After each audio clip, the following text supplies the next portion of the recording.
Hello guys and welcome into a new episode on how to structure a newspaper report.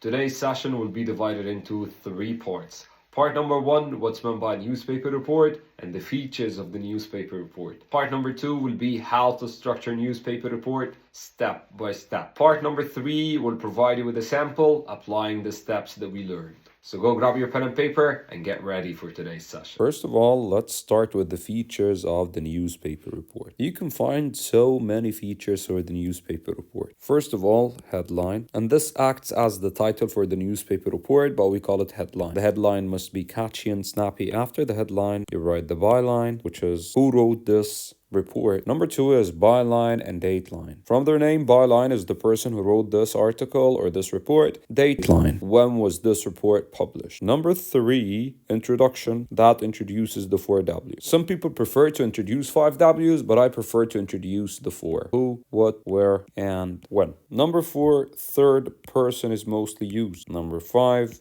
you might find passive voice because it's formal. Number 6, formal language. Number 7, you might find pictures and captions. And for those guys who don't know what's meant by caption, caption is the sentence underneath the picture that describes it. Number 8, you might find direct quotes. Number 9, expert opinion. Number 10, mostly facts. Number 11, you are narrating an incident that happened, so which tense are you going to use? Past tense. And you're going to introduce your events in chronological order. So these were the features of the newspaper report. You might find more features, but these are the ones that you're going to see more often in any newspaper report. So this was number 1, the features of the newspaper report. Let's go to number 2, which is the structure of the newspaper report. Okay, step number 1, headline. And to the best of your ability, try to make it catchy and snappy. How can I do this? By using any technique. You can use a rhetorical question, you can use alliteration, you can use rhyme.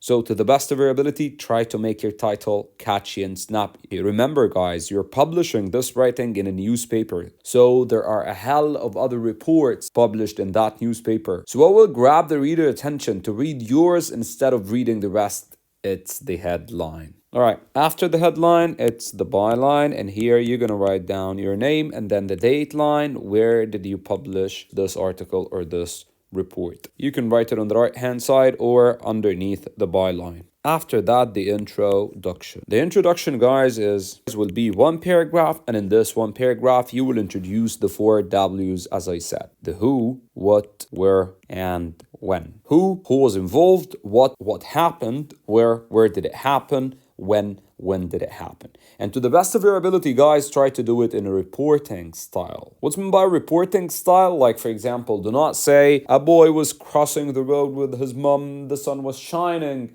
No. You're not narrating a story, you're reporting. So you can just say, 5th settlement, 6 a.m., a boy was hit by a car, the driver ran away. So you are reporting what happened. So this was paragraph number 1, which is the introduction. Number 2, the body. The body is divided into 3 to 5 paragraphs.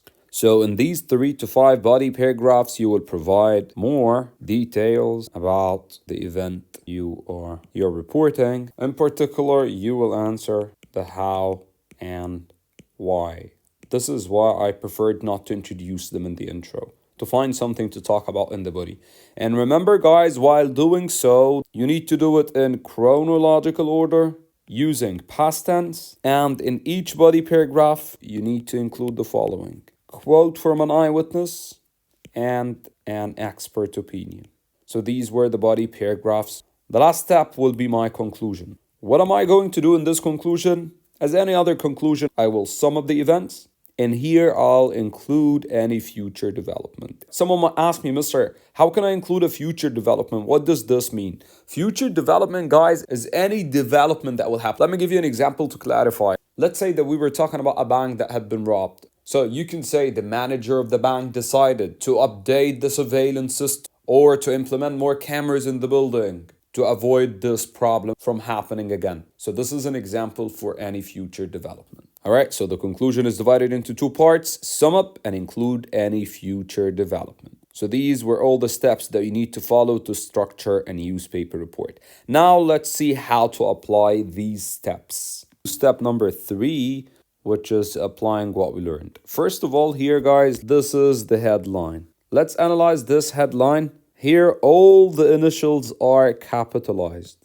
except articles and prepositions. So what is the punctuation rule of any title? Capitalize all initials except articles and prepositions. After that, we have the byline and the date line. By year 8 student, but instead of writing year 8 student, you're going to write your name. Let's check this intro and see whether it applied the steps we talked about or not. This part, guys, is called a stand first. It's a line that gives the reader a brief about what happened.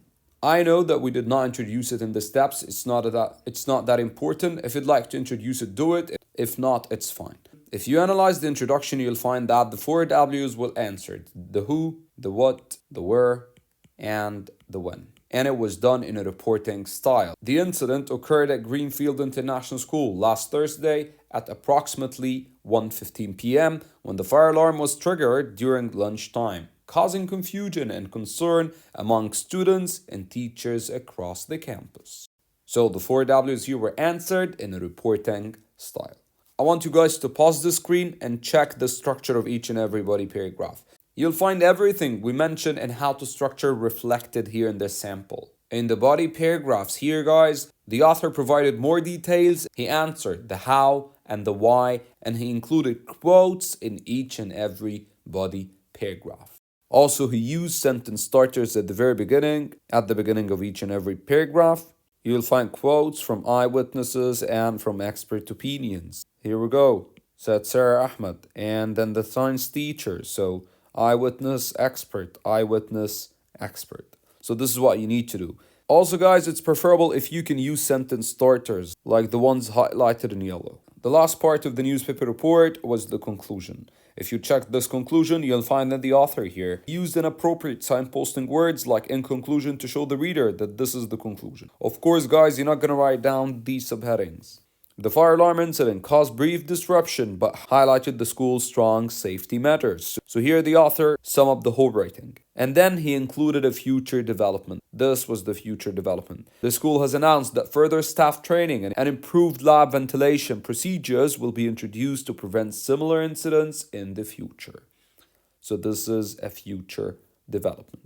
So this is how your newspaper report should look like. There's something I just need to clarify, which is the subheadings written here, guys. You're not going to do this in your writing. Here, this is an adjustable sample. It's for explanation, but in your writing, you're not going to write these. I wrote them here because this is an annotated sample. Please, I want you to pause the screen, read this report meticulously, and analyze each and every part of it. If you need any help with the PDF, drop me a comment and I'll help you out. Now we're done with the newspaper report. Drop me a comment if you have any question. Thank you guys for watching and have a good day. Don't forget to drop me a comment telling me that I'm the best teacher on the planet ever.